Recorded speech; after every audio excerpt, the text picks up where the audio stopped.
pengetahuan dan teknologi di Indonesia telah terjadi sejak zaman penjajahan Belanda.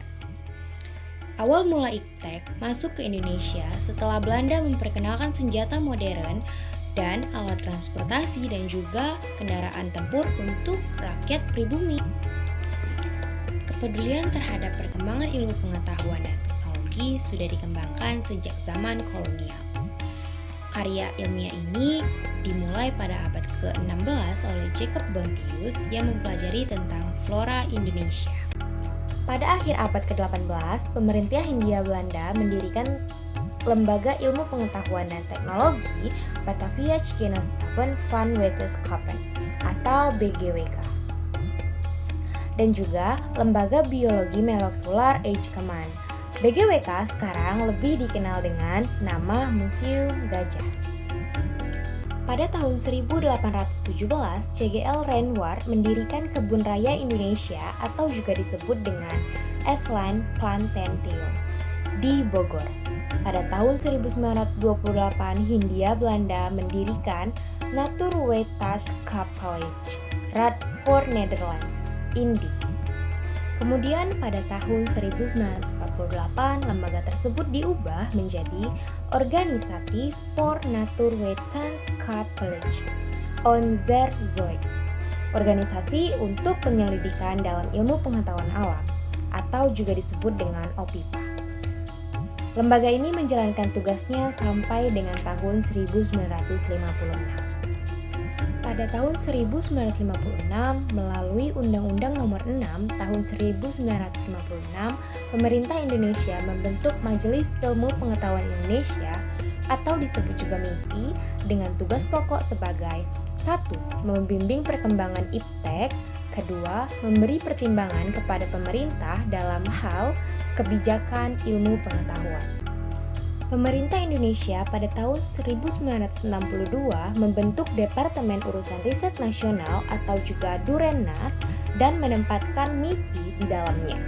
Dengan tugas tambahan membangun dan mengasuh beberapa lembaga riset nasional. Kemudian, pada tahun 1966, pemerintah mengubah nama Durennas menjadi Lemremnas atau juga disebut Lembaga Riset Nasional. Kemudian, pada Agustus tahun 1967, pemerintah membubarkan Lemremnas dan MIPI melalui SK Presiden RI nomor 128 tahun 1967. Kemudian, pemerintah Indonesia membentuk Lembaga Ilmu Pengetahuan Indonesia atau disebut juga dengan LIPI berdasarkan keputusan MPRS nomor 18 B1967. LIPI bertugas untuk menampung seluruh tugas dari Lemremnas dan MIPI dengan tugas pokok membimbing perkembangan iptek yang berakar di Indonesia agar dapat dimanfaatkan bagi kesejahteraan rakyat Indonesia pada khususnya dan umat manusia pada umumnya, yaitu mencari kebenaran ilmiah di mana kebebasan ilmiah, kebebasan penelitian, serta kebebasan mimbar diakui dan dijamin sepanjang tidak bertentangan dengan Pancasila dan Undang-Undang Dasar 1945. Yang kedua, mempersiapkan pembentukan Akademi Ilmu Pengetahuan Indonesia. Selain lembaga-lembaga penelitian peninggalan Hindia Belanda, pemerintah juga mendirikan lembaga-lembaga penelitian sendiri. Antara lain adalah Badan Tenaga Atom Nasional atau BATAM, Badan Koordinasi Survei dan Pemetaan Nasional atau Baku Surtanal. Yang ketiga ada Badan Pengkajian dan Penerapan Teknologi atau BPPT. Dan yang terakhir ada Badan Standarisasi Nasional. Perkembangan sejarah iptek di Indonesia dibagi menjadi dua dekade.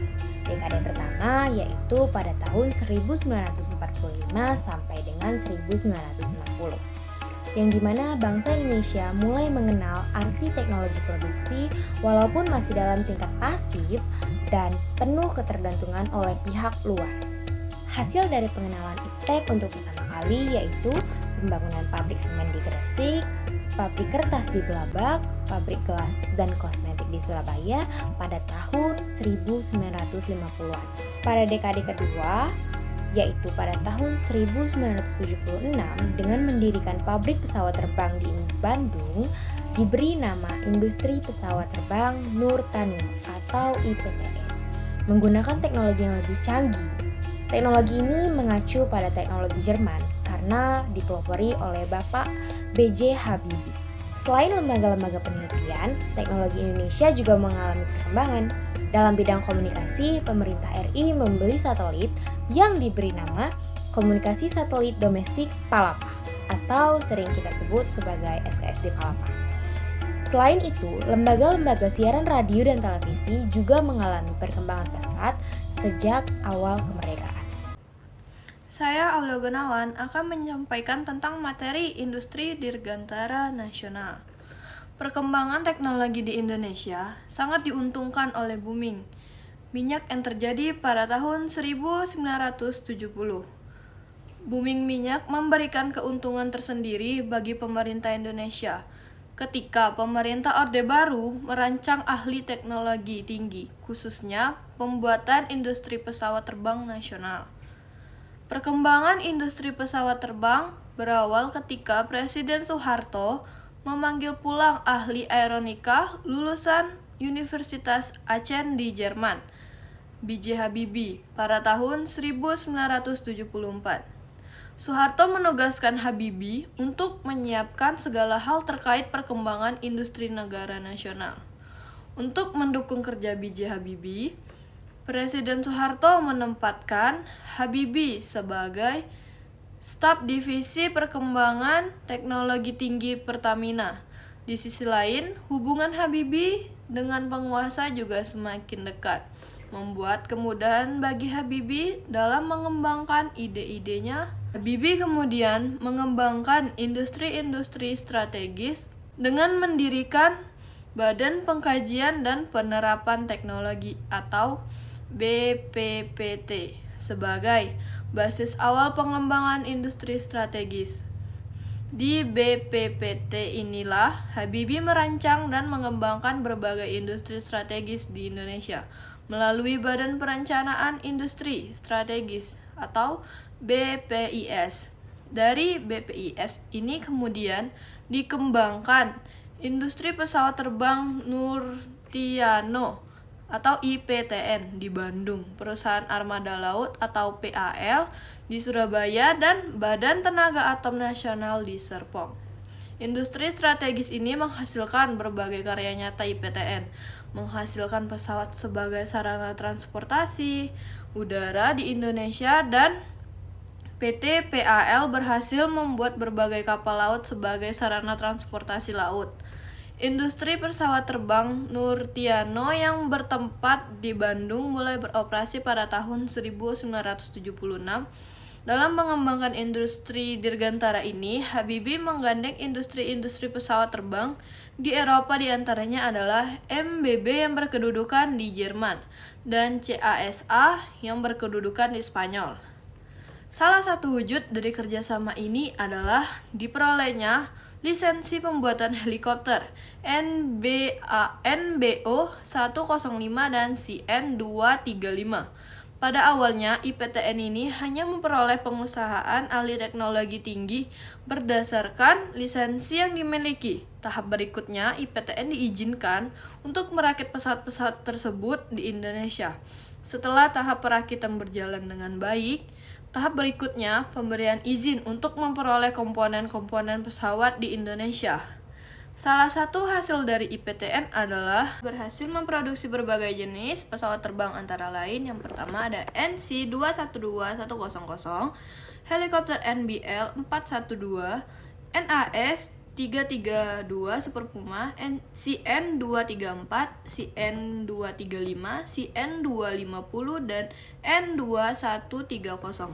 Pertumbuhan IPTN yang begitu pesat mendorong industri-industri pesawat terbang di dunia bekerja sama dengan IPTN. Di antaranya perusahaan tersebut adalah General Electric atau industri mesin pesawat terbang dengan didirikannya divisi Universal Maintenance Center.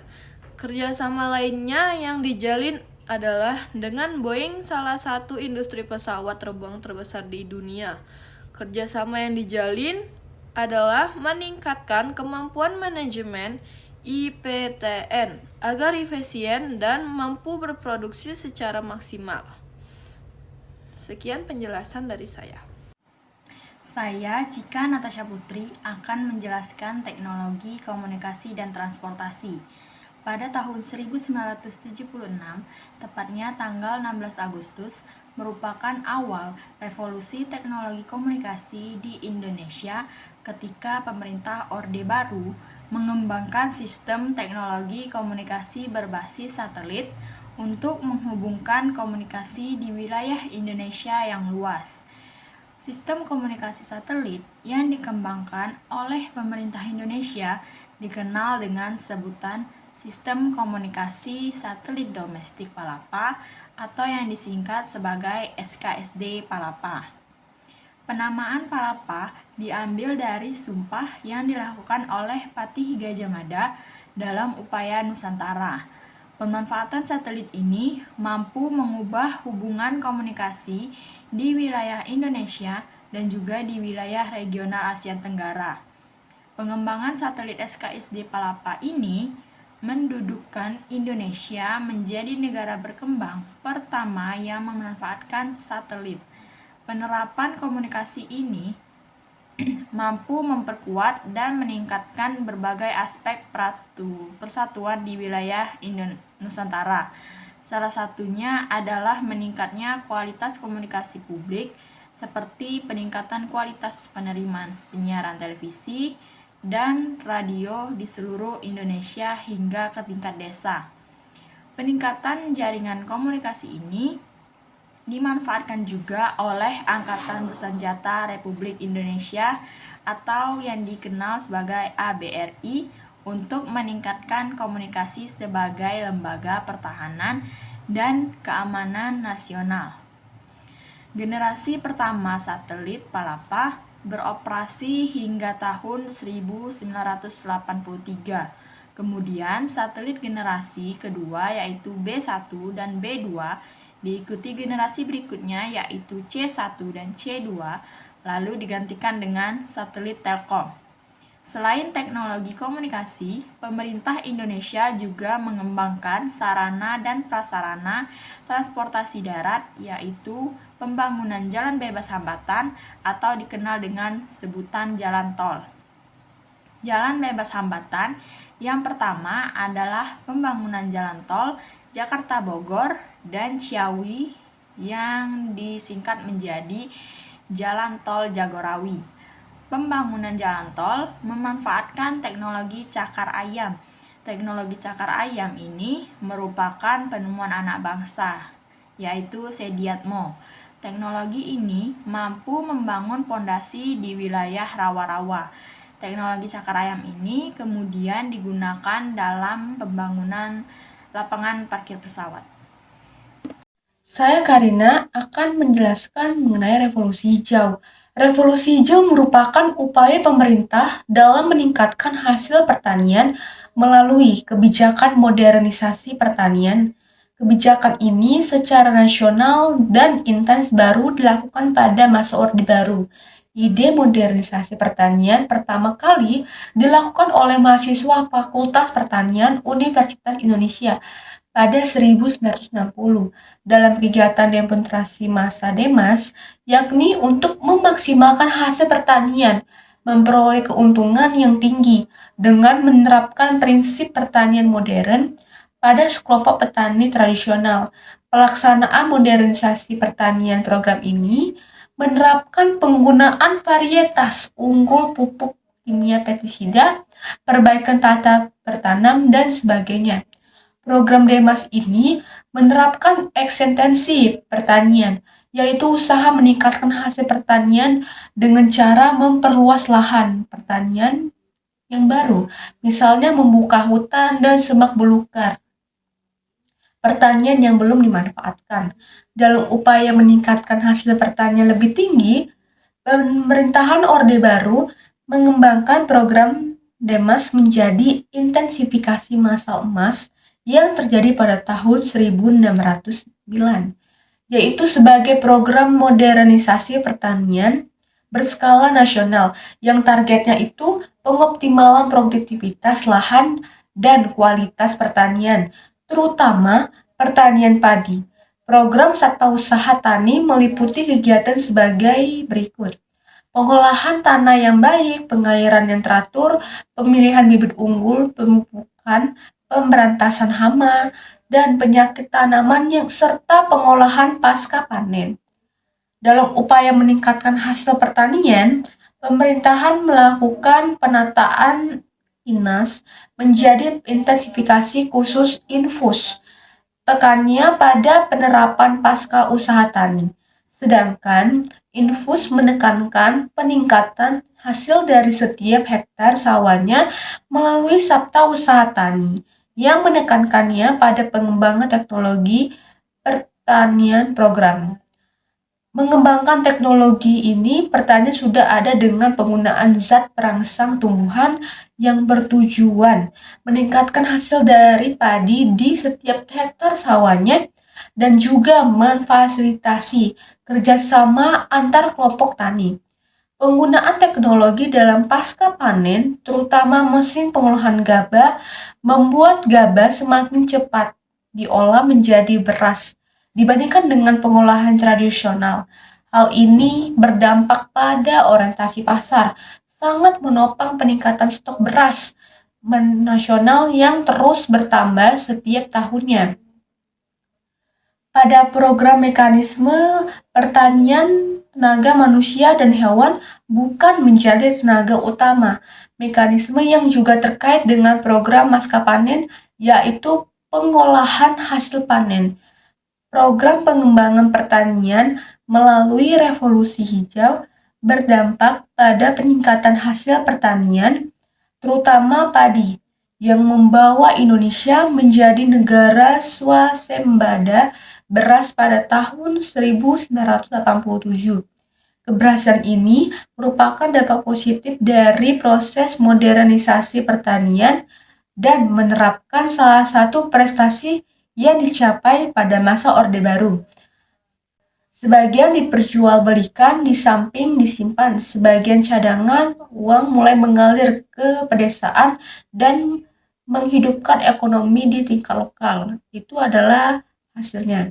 Untuk mempertahankan hasil pertanian yang ada di pemerintahan juga menerapkan program rehabilitas, yaitu usaha memperbaiki lahan pertanian yang semula tidak produktif menjadi lahan produktif atau mengganti tanaman yang sudah tidak diperlukan lagi menjadi tanaman yang lebih produktif.